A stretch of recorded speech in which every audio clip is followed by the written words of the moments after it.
बिना पढ़े पास कर देना। बंच ऑफ थॉट्स किताब में लिखा है।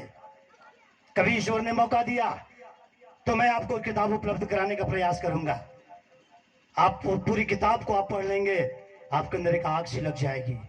बाबा साहब को उस समय बंगाल से खड़ा होना पड़ा, बंगाल से चुनाव लड़ना पड़ा, लेकिन दुर्भाग्य था ये 14 की बात है और एक दिन पहले बहुत जल्दी पाकिस्तान ने अपने आप को आजाद घोषित करके 14 अगस्त को वो अपने आप को संविधान, वो अपने देश की आजादी मनाते हैं। और जहां से बाबा साहब चुनाव लड़कर जीत कर आए थे, संविधान पीठ में वो भाग लेने वाले थे और उन्होंने उसको अलग कर दिया। आज वो बांग्लादेश पाकिस्तान में है। हर तरह से बाबा साहब को टर्मिनेट करने की कोशिश की गई, हर तरह से बाबा साहब को डाउन करने की कोशिश की गई, लेकिन धन्यवाद उस व्यक्ति का, टैगोर साहब का। बहुत सारे लोग हैं, मैं नाम नहीं गिनाना चाहता हूं। उन्होंने कहा संविधान यदि बनाना चाहते हो तो अंबेडकर के बिना नहीं बन सकता है। उस समय एक व्यक्ति उनके संविधान पीठ से अपने आप को इस्तीफा दिया और बाबा साहब को अध्यक्ष बनाया गया संविधान पीठ का। और वो जानता था, बाबा साहब की पढ़ाइयों को जानता था, बाबा साहब की स्कॉलरशिप को जानता था। 32 प्रकार की डिग्रियां थी जो अंबेडकर साहब के पास थी। एक टाइम में 4-4, 5-5 प्रकार की पढ़ाई करना, पीएचडी करना, डॉक्टर ऑफ साइंस करना, लॉ करना, तमाम प्रकार की बातें करना, इस प्रकार की स्टडी करना। उस समय के लोग जानते थे कि अंबेडकर का जो माइंड है इतना स्ट्रांग है, इतना मजबूत है, जिसे कोई डिफाइन नहीं कर सकता, जिसे कोई डिमोट नहीं कर सकता। इसलिए अंबेडकर को उसने पहला स्थान देकर कहा जब तक अंबेडकर इसमें नहीं होगा संविधान नहीं बन सकता है। मेरे दोस्तों, नौजवान साथियों, बाबा साहब को उसमें अध्यक्ष बनाया गया।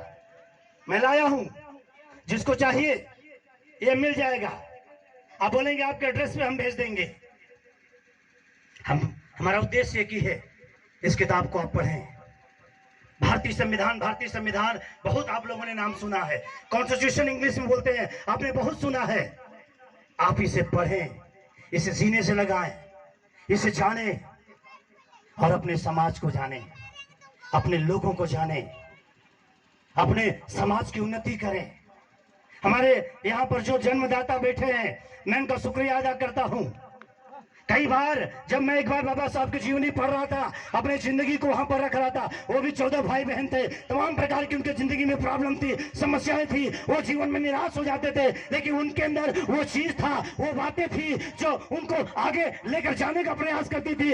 इसलिए अंबेडकर की जीवनी को पढ़ के अमेरिका के राष्ट्रपति बराक ओबामा ने कहा ये सूर्य के पुत्र है, अंबेडकर सूर्य के पुत्र के समान है। जो सूर्य में ताकत होती है, जो सूर्य में क्षमता होती है रोशनी देने का, अंबेडकर वो है।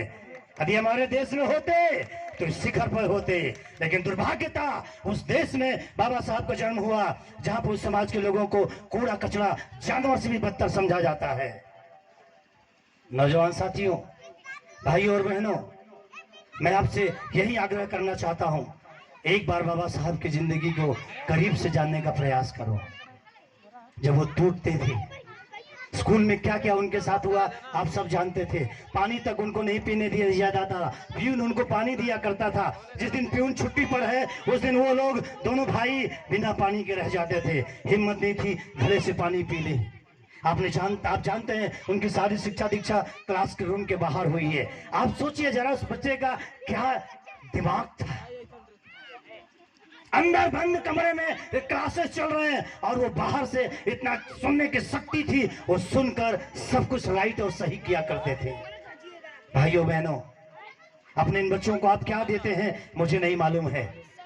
अंबेडकर के पिता ने हर समय उसको हौसला बढ़ाया। हर समय जब जब अंबेडकर टूटते थे, जब जब रोते थे, जब जब परेशानियों में पड़ते थे, जब जब वो मुश्किलों का सामना करते थे, उस समय